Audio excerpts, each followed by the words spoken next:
सारे लोग नेक बन जाएंगे, सारे लोग नमाजी बन जाएंगे। ऐसा नहीं है।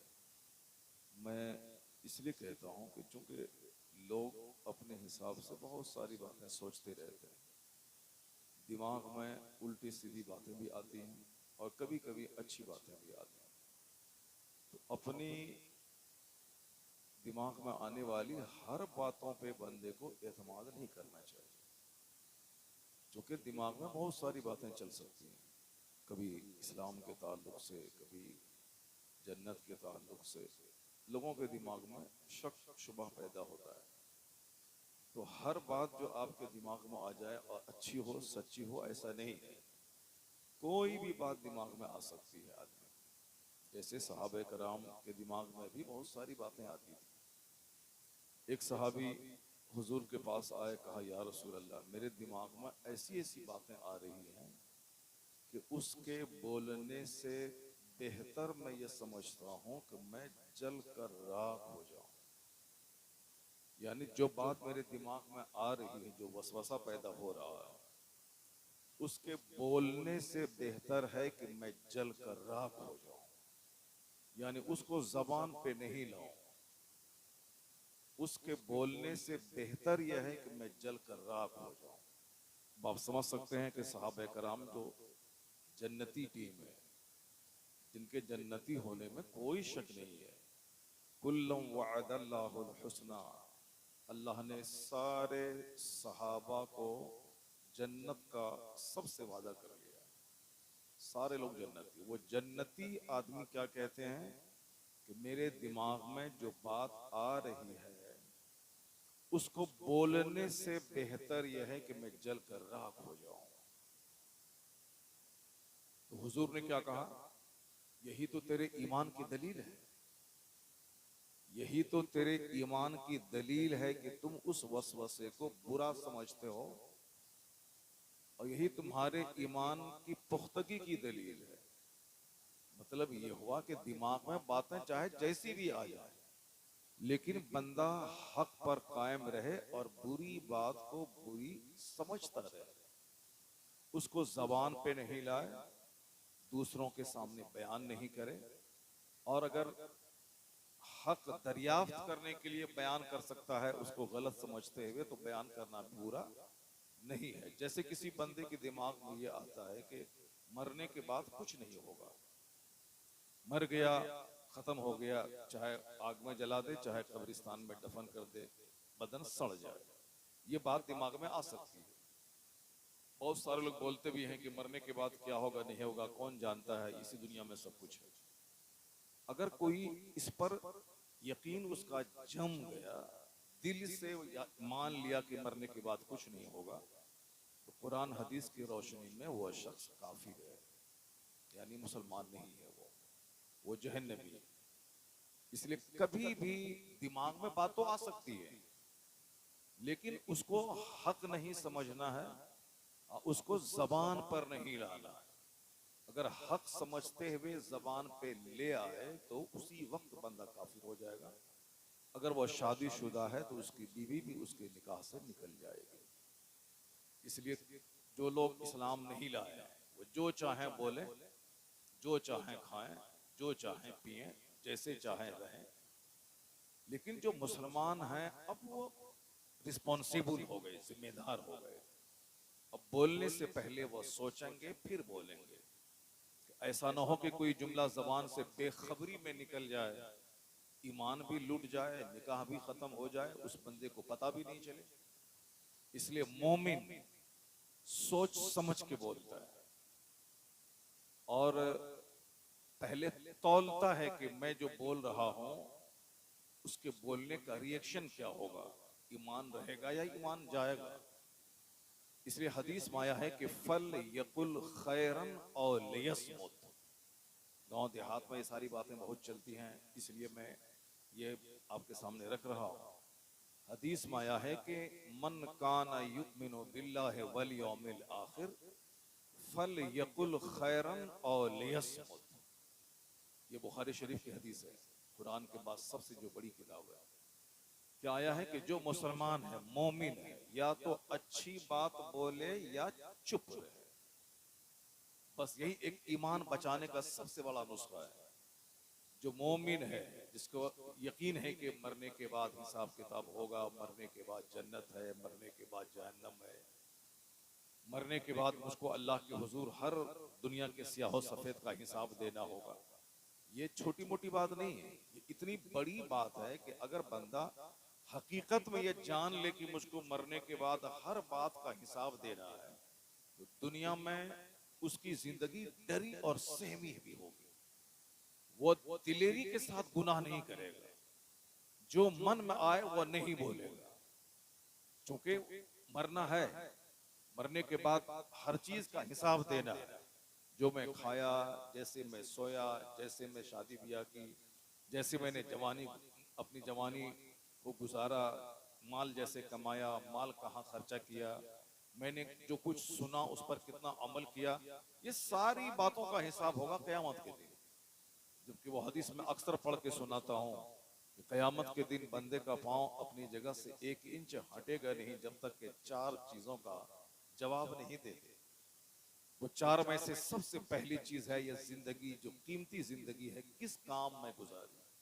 सिर्फ माल तलब करने में, सिर्फ बच्चों को कूट के लाने और क्या बोलता है उसको, लूट के लाने और कूट के खिलाने में कैसे खर्च किया, ये हिसाब होगा। मुसलमान होने के नाते आपको यकीन करना होगा कि क़यामत के दिन बताना होगा ये जो जिंदगी कीमती है किस काम में आपने गुजारी। और ये हवाई बातें नहीं है। जिस तरह मौत एक सच है, चाहे बड़ा से बड़ा टिस्मार खा हो, रुस्तम पहलवान हो, या बड़ा से बड़ा मौलाना हो, कुतुब अब्दाल हो, या जमींदार हो, कोई भी मौत से छूटा नहीं है। सबको मरना है, ये सच है। और ये भी सच है कि मरने का वक्त मुतय्यन नहीं है, बंदे को मालूम नहीं कि मैं कब मरूंगा। बहुत बड़ा लंबा प्लान था कि मुझको 1000 एकड़ जमीन खरीदनी है, रास्ते ही में गिरे, चक्कर आया, मर गए। बहुत बड़ा प्लान था कि मुझको साहब डीएम बनना है, एसपी बनना है, डॉक्टर बनना है, पढ़ते हुए चक्कर आया, गिरे, मर गए। बहुत बड़ा प्लान था कि मुझको बहुत बड़ा बिजनेस करना है, 50 गाड़ी खरीदनी है, बंबई में फैक्ट्री डालना है, कार से एक्सीडेंट किए, रास्ते ही में मर गए। तो कोई नहीं जानता है कि कब मेरी मौत आएगी। अगर सबको मालूम हो जाए कब मौत आएगी तो बंदा मौत से 10 दिन पहले नेक बन जाएगा, तौबा कर लेगा कि अब 10 दिन के बाद मेरी मौत आने वाली, आज से मैं तौबा करके मैं नेक बन जाता हूँ।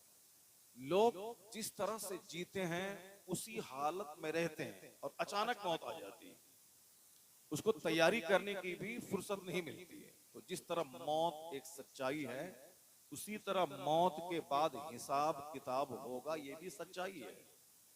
और अपने बाल बच्चों को जमीन मकान देने से ज्यादा यह बात उसकी गुट्ठी में पिला दें कि बेटा ये दुनिया टेम्पररी और आर्जी चीज है।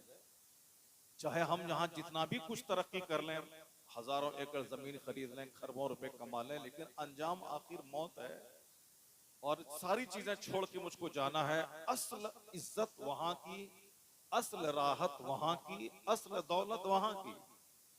अगर आपने बाल बच्चों के दिमाग में यह बात डाल दिया तो बच्चा आपका कभी हराम नहीं कमाएगा, बच्चा कभी झूठ नहीं बोल के कमाएगा, बच्चा कभी दूसरों का बकरी नहीं चुराएगा। आजकल कुर्बानी का मौका है। हमारे मोहल्ले में पूर्णिया मौलवी में एक औरत बेहोश हो गई, उसका खस्सी जो है चोरी करके चला गया अभी 10 दिन पहले। 1 साल से वो पाल रही थी खस्सी को, सब कुछ खिलाती पिलाती थी, मगर एक मुसलमान ही लड़का था, वो चोरी करके लेके चला गया। लोग 2-4 पैसे की खातिर बकरी चोरी कर लेता है, दूसरों की मुर्गी चोरी कर लेता है, दिल्ली पंजाब कमाने के लिए गया, वहां दूसरों का पर्स चोरी कर लेता है। अगर माँ बाप अपने बच्चों को ये बता दे कि ज्यादा कमाना कमाल नहीं है, बल्कि पाकीज़ा रोजी कमाना ये कमाल की बात है।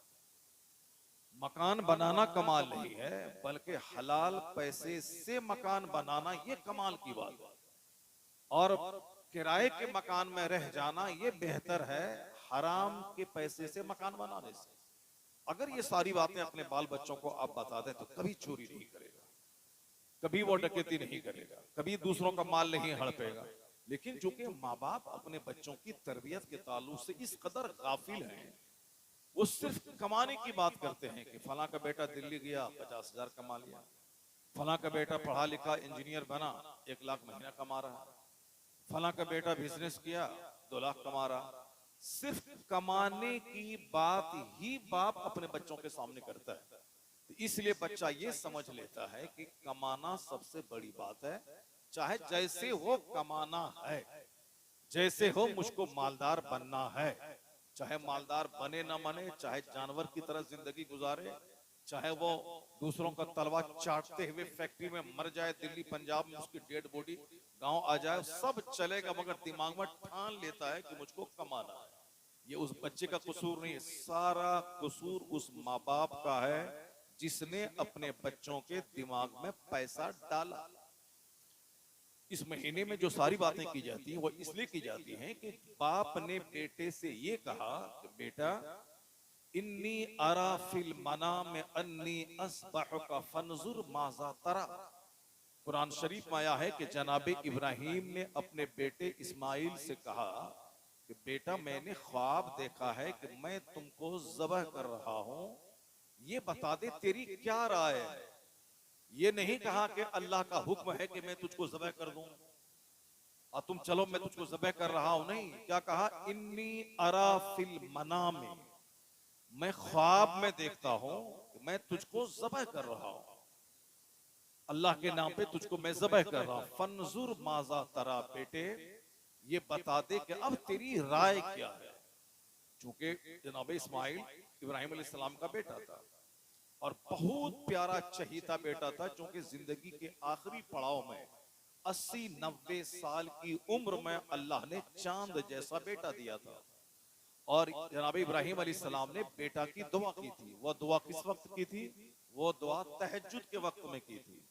तहज्जुद का वक्त यानी रात का जो आखिरी पहर होता है, वह दुआ की कबूलियत की घड़ी होती है, आखिरी पहर। जैसे अभी हम लोग जिस पहर में दाखिल हो रहे हैं, ये आखिरी पहर रात का है। इस वक्त दुआ कबूल होती है। इसलिए कभी भी अल्लाह से कोई बड़ी चीज मांगना हो या अपने हिसाब से छोटी चीज जो भी हो, जब दुआ कबूल नहीं होती हो तो तहज्जुद के वक्त में रात के आखिरी पहर में वजू करके 2 रकात पढ़कर रो रो कर अल्लाह से दुआ करें, वह दुआ कबूल होनी ही है, वह दुआ कबूल हो ही जाती है। लोग दुआ करना भी नहीं जानते हैं और काम नहीं होता है तो उल्टे शिकायत करते हैं कि मैंने दुआ मांगी और मेरी दुआ कबूल नहीं हुई। दुआ की कबूलियत की घड़ी होती है। कबूलियत की घड़ी है रात का आखिरी पहर, और कबूलियत की घड़ी एक यह है, जिलहिज्जा का जब चांद निकलता है तो पहली तारीख से लेके 10 तारीख तक जो ये 10 दिन है, ये तमाम दिनों में सबसे ज्यादा पसंदीदा दिन अल्लाह को ये 10 दिन है। और कोई भी नेक काम जो बंदा करता है, वो कोई नेक काम इस 10 दिन से ज्यादा पसंदीदा अल्लाह को नहीं। माहे रमजान में जो आखिरी 10 दिन है, उस 10 दिनों की रातें कीमती हैं। आखिरी 10 दिनों की जो रातें हैं रमजान में, वो रात कीमती है, और जो दिन है वो दिन, ये 10 दिन कीमती हैं। इस 10 दिनों को खूब इबादत में गुजारना चाहिए। सुभान अल्लाह, अल्हम्दुलिल्लाह खूब कसरत से पढ़ना चाहिए।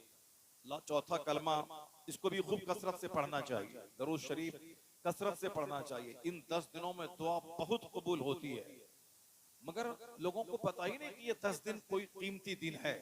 ये 10 दिन बहुत कीमती दिन है। रमजान में जो 30 दिन होते हैं, उसमें आखिरी जो 10 रात होती है, वो दुआ की कबूलियत के लिए बहुत अहम रात होती है। लैलतुल कद्र उसमें है।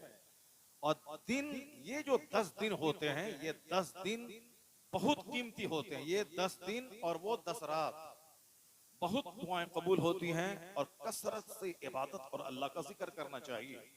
मगर इन दिनों में एक तो मुसलमानों को कुछ मालूम है नहीं। हदीस में आया है कि एक दिन का रोजा 1 साल के रोजे के बराबर है।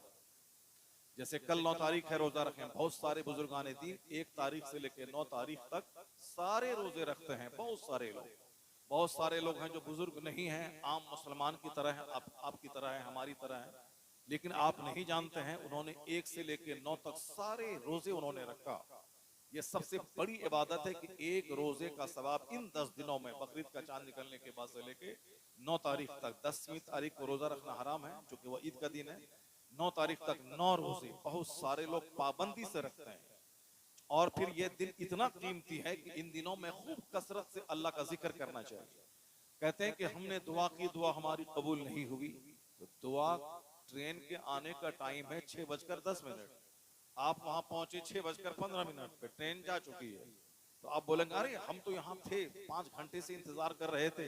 तो 5 घंटे से बैठे थे, लेकिन ट्रेन का टाइम है 6:15। उस वक्त में आपको लेटरिन लगा और लेटरिन में चले गए, वहां से आप बाहर आए, ट्रेन जा चुकी थी। तो अब आप चाहे 5 घंटा बैठो या उसके बाद 10 घंटा बैठो, उससे क्या होने वाला है। सटीक टाइम पे अगर आप आ जाते 6:15 पे ट्रेन